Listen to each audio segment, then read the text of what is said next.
Tahimik ang loob ng isang mamahaling restaurant sa gitna ng lungsod. Ang mga ilaw ay malalambot, ang mga pinggan ay kumikislap, at ang mga taong naroon ay pawang bihis sa mamahalin, tila ba ang kahirapan ay bawal pumasok sa lugar na iyon. Sa isang sulok, may isang munting babae, marumi ang tsinelas, kupas ang damit, at halatang hindi sanay sa ganitong klaseng lugar. Hawak niya ang maliit na kamay ng kanyang ina, isang payat at maputlang babae na tila pagod na sa buhay. Ang pangalan ng bata ay Lia. 9 na taong gulang pa lamang siya. Hindi nila balak kumain doon. Hindi rin sila mayaman. At lalong hindi nila intensyong istorbohin ang sinuman. Ngunit minsan, ang tadhana ay may sariling plano. Isang pagkakamali dito magbabago ng lahat. Habang naglalakad sila sa gilid ng restaurant, biglang nahilo ang ina ni Lia. Napaupo ito sa bangketa, nanginginig ang mga kamay. Nanay, bulong ni Lia, nangingilid ang luha. Okay lang ako, pilit na sagot ng ina, pero halatang hindi totoo. May ilang tao ang napatingin, ngunit agad ding umiwas. Sa mundong ito, mas madali ang magbulag-bulagan kaysa tumulong. Hanggang sa isang lalaking nakaitim na suit ang tumayo mula sa loob ng restaurant. Matangkad, tahimik at may presensyang agad mapapansin. Isa siyang bilyonaryo, si Adrian Monteverde, isa sa pinakamayamang negosyante sa bansa. Lumapit siya at mahinahong nagsalita. May problema ba? Nagulat si Lia. Hindi siya sanay kausapin ng mga taong mukhang ganoon kayaman. Masama po ang pakiramdam ng nanay ko, mahina niyang sagot. Saglit na nag-isip si Adrian. Pagkatapos, tinawag niya ang isang waiter. Pakisuyo, dalhin sila sa loob. Kailangan nila ng pagkain at tubig. Ngunit bago pa makapasok ang mag-ina. Yan gispagtanggi nakakabigla. Humarang ang manager ng restaurant. Pasensya na po, sir, malamig niyang sabi. Hindi po sila maaaring pumasok. May dress code po tayo. Napatingin si Adrian sa kanya. Ako ang magbabayad. Inilabas niya ang kanyang itim na credit card, isang card na bihirang tanggihan kahit saan. Ngunit sa gulat ng lahat, hindi po maaari, mariing sabi ng manager. Masasapawan ang imahe ng restaurant. Tumahimik ang paligid. Tinanggihan ang card ng isang bilyonaryo. Dahil lang sa isang mahirap na munting babae. Naramdaman ni Lia ang hiya. Yumuko siya, mahigpit na hinawakan ang kamay ng ina. Nanay, alis na tayo, pabulong niyang sabi. Ngunit bago pa sila makatalikod. Yan ay desisyong hindi inaasahan. Lumuhod si Adrian sa harap ni Lia. Hindi kayo ang problema, sabi niya, diretso sa mata ng bata. Ang problema ay ang mundo na nakakalimot maging tao. Tumayo siya, humarap sa manager at malamig na nagsalita. Simula ngayon, wala na akong pakialam sa restaurant na ito. Tumalikod siya at inalalayan ang mag-ina palayo. Akala ng lahat, doon na magtatapos ang kwento. Ngunit hindi pa iyon ang simula ng totoong himala. Yan galihim anay live. Habang naglalakad sila papalayo, biglang huminto si Lia. Kuya, mahina niyang tawag kay Adrian. Lumingon ang lalaki. May inilabas ang bata mula sa kanyang bulsa, isang lumang papel, gusot at tila napakahalaga. Ito po para sa inyo, sabi niya. Tinanggap ni Adrian ang papel. At nang mabasa niya ang nakasulat, nanlamig ang kanyang katawan. Dahil ang papel na iyon ay may pangalan ng kumpanya niya. At isang lihim na magwawasak sa buong buhay niya. Nanlalamig ang mga kamay ni Adrian Monteverde habang hawak ang gusot na papel. Hindi niya kailangang basahin itong muli sapagkat kabisado na niya ang laman nito. Isang kontrata. May pirma niya. May petsa, 12 taon na ang nakalilipas. At may isang pangalan na matagal na niyang ibinaon sa limot. Project Aurora, Confidential. Hindi dapat napunta sa kamay ng isang bata ang dokumentong iyon. Lalong hindi dapat hawak ng isang mahirap na munting babae. Leia at mahinang tawag ni Adrian, pilit pinapakalma ang boses.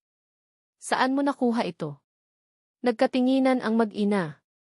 Parang may hindi gustong sabihin ang ina, pero huli na. Kay tatay ko po, sagot ni Lia. Bago po siya mawala. Yan, pangalang muling nabuhay. Parang may bumagsak na bakal sa dibdib ni Adrian. Hindi maaari, bulong niya sa sarili. Dahil ang Project Aurora ay isang lihim na proyekto ng kumpanya niya, isang programang pangkalusugan para sa mahihirap na komunidad na biglang ipinasara matapos maglaho ang pangunahing researcher. At ang researcher na iyon ay may iisang pangalan lamang. Daniel Reyes. Dahan-dahang tumingin si Adrian sa ina ni Leah. Daniel Reyes, sabi niya. Siya ba ang asawa mo? Tumango ang babae. Nangingilid ang luha. Tahimik ang paligid. Parang tumigil ang mundo. Yan lalaking nawala. 12 taon na ang nakalipas. Si Daniel Reyes ang isa sa pinakamagagaling na siyentipiko sa Project Aurora. Isang lalaking may prinsipyo, may malasakit, at hindi kayang ipagpalit ang konsensya sa pera. Ngunit isang gabi, bigla siyang nawala. Walang katawan. Walang paliwanag. At matapos iyon, isinara ang proyekto. Opisyal na dahilan, budget cuts. Tunay na dahilan, katahimikan. At ngayon, ang anak niya ay nasa harapan mismo ni Adrian. Yan katotohanang masakit. Hindi ko alam nanginginig na sabi ng ina ni Leah. Isang araw, hindi na siya umuwi.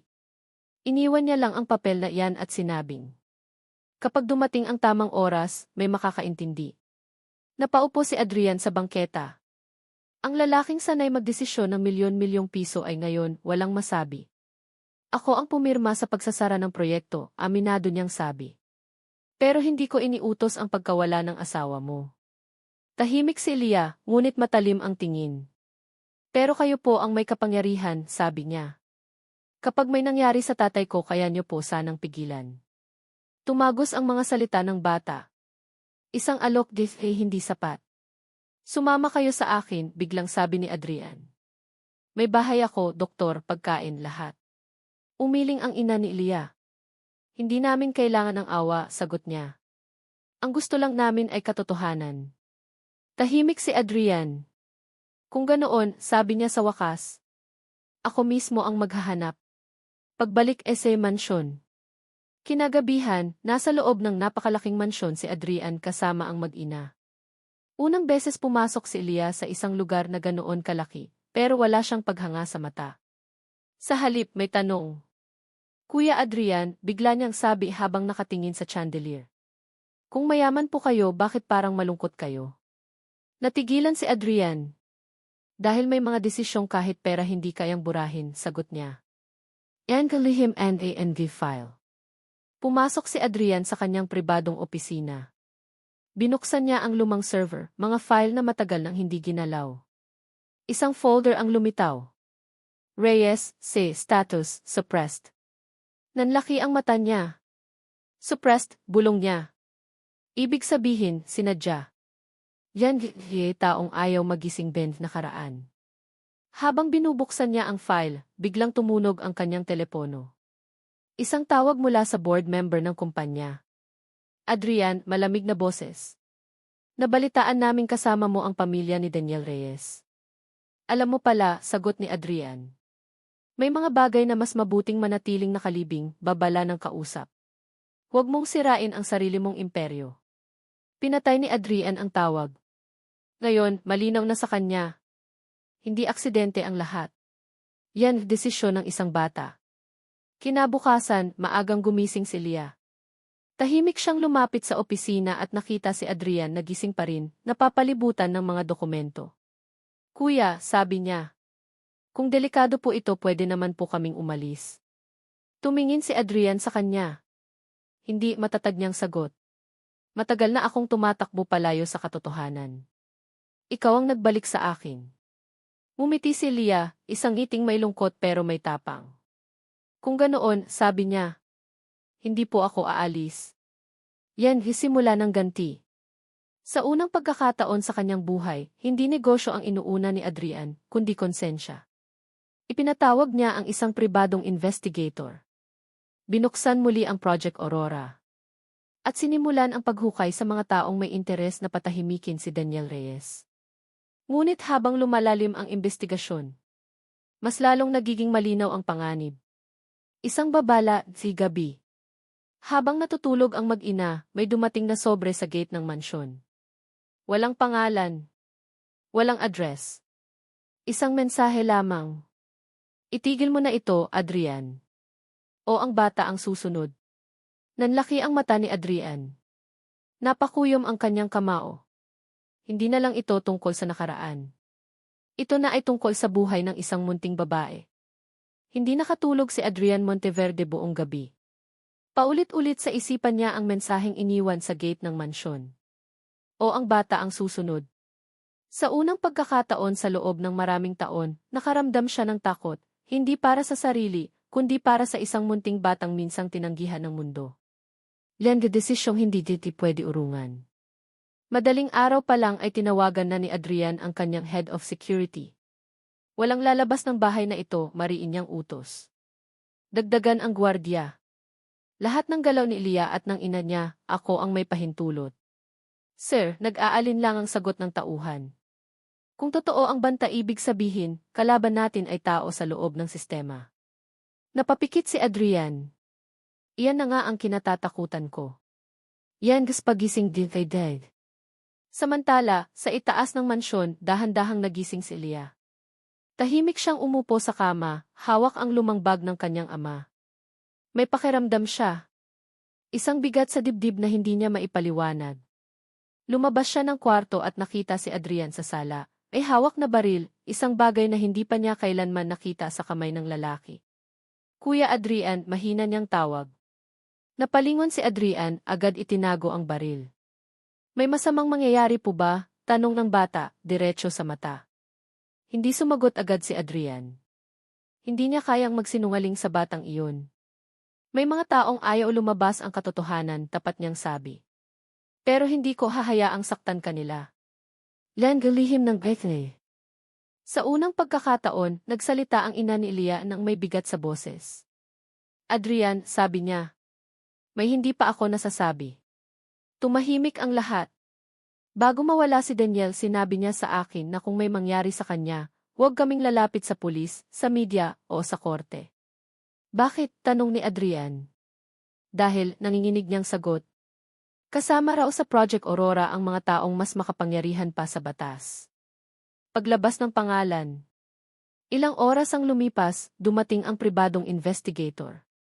Sir, sabi nito. May nahanap kami. Isang pangalan ang inilapag sa mesa. Leonardo Velez. Vice Chairman ng Monteverde Group. Tahimik. Makapangyarihan.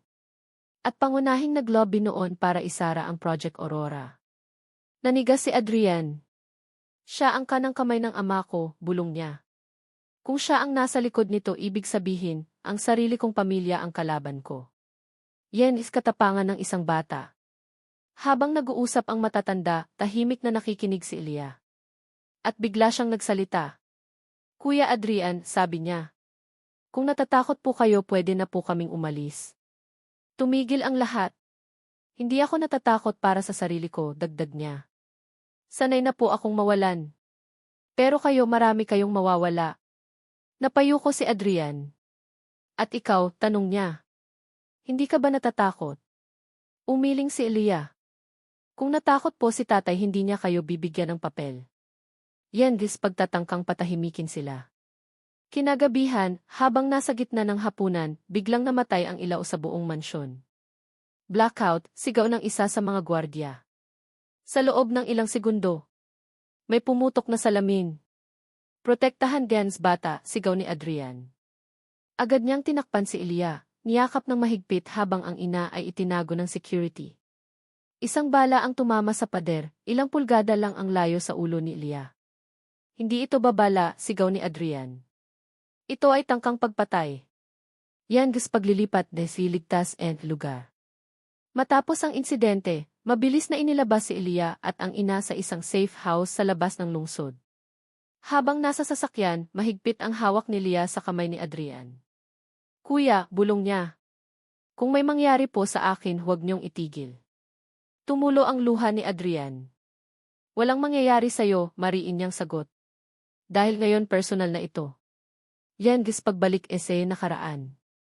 Mag-isa, bumalik si Adrian sa lumang gusali ng Project Aurora, abandonado, tahimik at puno ng alaala.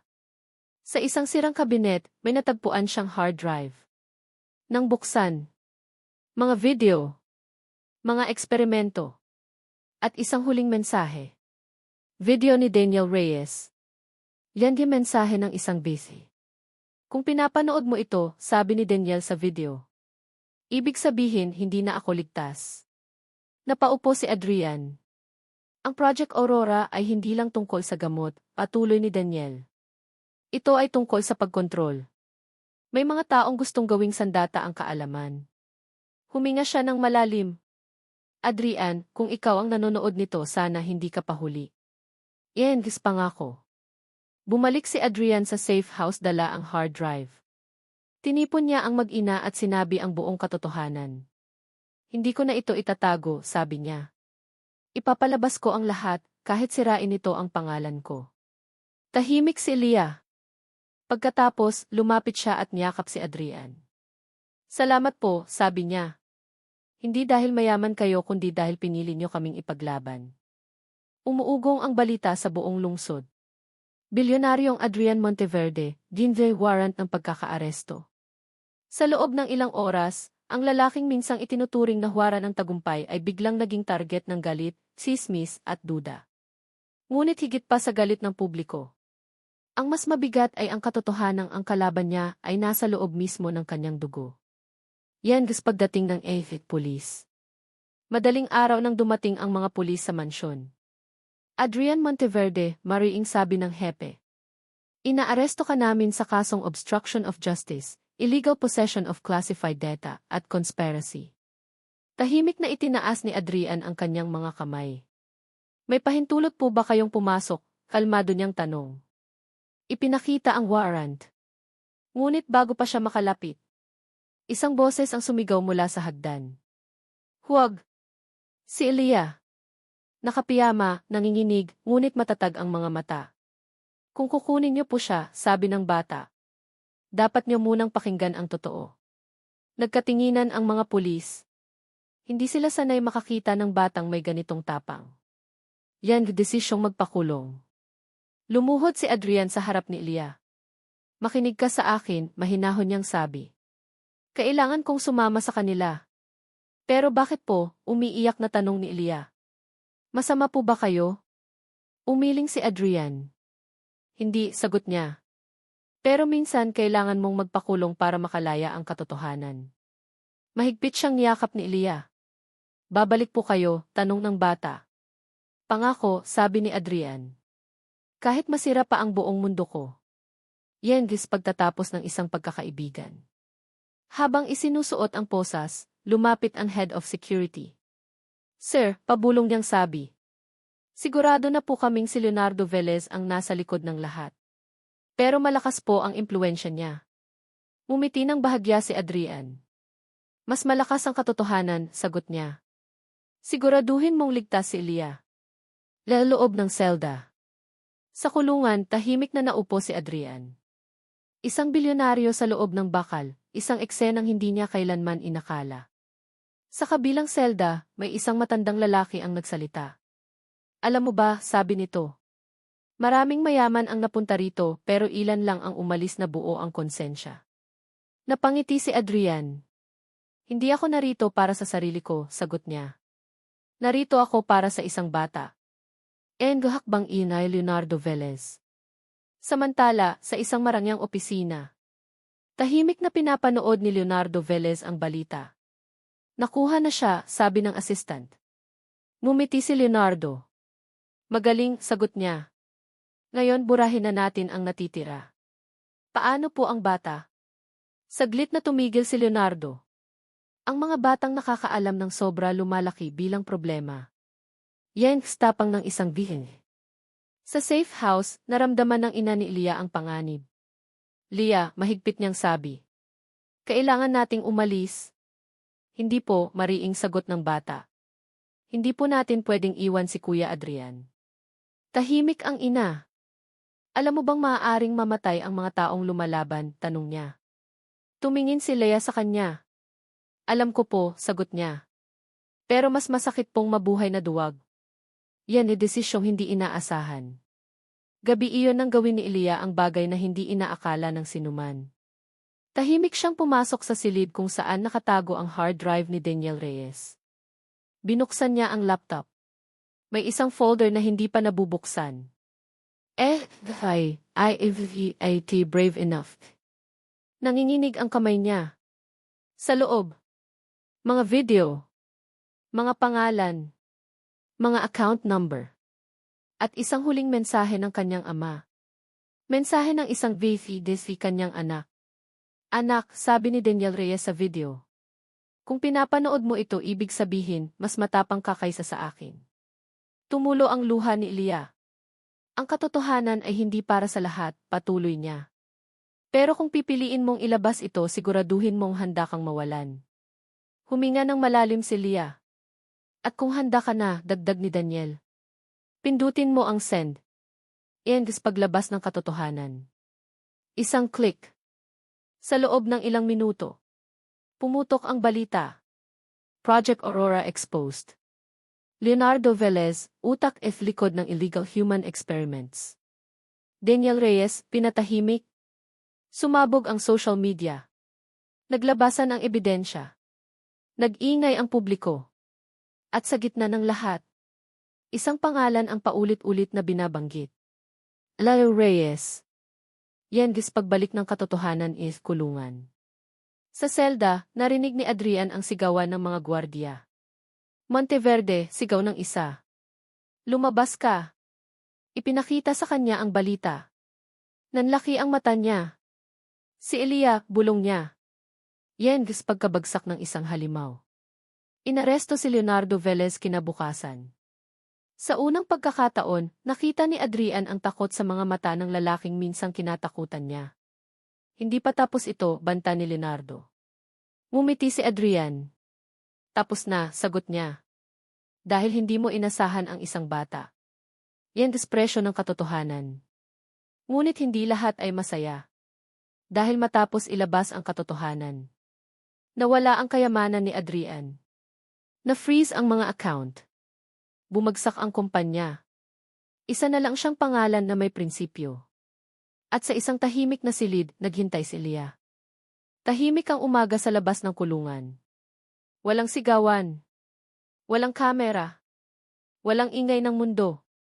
Sa loob ng isang malamig na selda, nakaupo si Adrian Monteverde, hindi na bilang bilyonaryo, hindi na bilang makapangyarihang negosyante, kundi bilang isang taong handang magbayad ng lahat para sa tama. Hindi niya alam kung anong oras na. Hindi niya alam kung may natitira pa bang aasahan. Ang alam lang niya, may isang batang naniwala sa kanya kahit walang kasiguraduhan. Yan huling paglilitis. Monteverde. Tumayo si Adrian nang tawagin ang kanyang pangalan. Sa loob ng korte, ang upuan. Mga mamamahayag, dating kaibigan, dating kaaway, lahat naghihintay kung babagsak ba o lalaya ang lalaking minsang kinilalang hari ng negosyo. Sa kabilang panig, may isang bakanting upuan. Para kay Leonardo Velez. Wala na siya roon. Inaresto. Nakulong. At tuluyang naubusan ng kapangyarihan. Yan batang tumayo del harap ng lahat. Biglang may galaw sa pintuan ng korte. Isang munting figura ang pumasok. Celia Reyes. Simple ang suot. Mahigpit ang hawak sa kamay ng kanyang ina. Ngunit ang bawat hakbang niya ay parang dagundong ng konsensya sa loob ng silid. Objection, bulong ng isang abogado. Bata lang yan. Ngunit tumayo ang hukom. Hayaan siyang magsalita. Salitang walang takot. Lumapit si Laya sa witness stand. Bahagyang nanginginig pero hindi umatras. Hindi po ako narito para ipagtanggol si Kuya Adrian dahil mayaman siya, mahinahon niyang sabi. Narito po ako dahil pinili niya ang tama kahit alam niyang mawawala ang lahat. Tumahimik ang buong korte. Tinanggihan po siya ng restaurant kahit kaya niyang magbayad, patuloy niya. Pero hindi niya kami tinanggihan kahit wala kaming maibigay. Napayuko si Adrian. Huling ebidensya. Ipinakita ni Leah ang huling video ng kanyang ama. Isang video na hindi pa nailalabas sa publiko. Kung may mangyari man sa akin, sabi ni Daniel Reyes sa video. Ang hustisya ay hindi manggagaling sa korte, kundi sa konsensya ng mga taong pipiliing magsalita. Tumulo ang luha ng maraming tao sa loob ng silid. Ay naguhatol. Tumayo ang hukom. Sa liwanag ng mga ebidensya, mariin niyang sabi. At sa pagkakalantad ng tunay na sindikatong nasa likod ng Project Aurora. Huminto ang lahat sa paghinga. Si Adrian Monteverde ay walang sala. Isang iglap ng katahimikan. At pagkatapos, umugong silid. Yan presyong binayaran. Pinalaya si Adrian. Ngunit sa labas ng kulungan, wala nang naghihintay na limousine. Wala nang mansyon. Wala nang imperyo. Nariyan lamang si Elia at ang kanyang ina. Kuya Adrian, mahina niyang sabi. Okay lang po ba kayo? Ngumiti si Adrian, isang ngiting mas totoo kaysa sa alinman sa mga ngiti niya noon. Sagot niya. Sa unang pagkakataon. Isang bagong simula. Lumipas ang mga buwan. Sa isang maliit na gusali sa probinsya, may nakasulat sa pinto. Aurora Foundation. Para sa kalusugan at pag-asa ng mahihirap. Si Adrian ay wala ng yaman. Pero may layuning hindi kayang bilhin ng pera. Si Elia naman, araw-araw pumapasok sa paaralan. May baon. May pangarap. At may tapang na mas malaki kaysa sa kanyang katawan. Len, guhuling tagpo. Isang hapon, magkasama silang naglalakad sa labas ng foundation. Kuya Adrian, tanong ni Lia. Kung babalik po ang panahon, pipiliin niyo pa rin po bang tulungan kami? Hindi nagdalawang isip si Adrian. Sa bawat buhay ko, sagot niya. Ngumiti si Lia. Kung ganoon, sabi niya. Hindi po kayo kailanman naging mahirap. Wakas, message para the viewers. Sa mundong tumitingin sa damit, sa pera, at sa estado. Isang munting babaeng mahirap ang nagpabagsak ng kasinungalingan. At isang bilyonaryong tinanggihan ang card. Ang natutong ang pinakamahalagang bayad ay konsensya.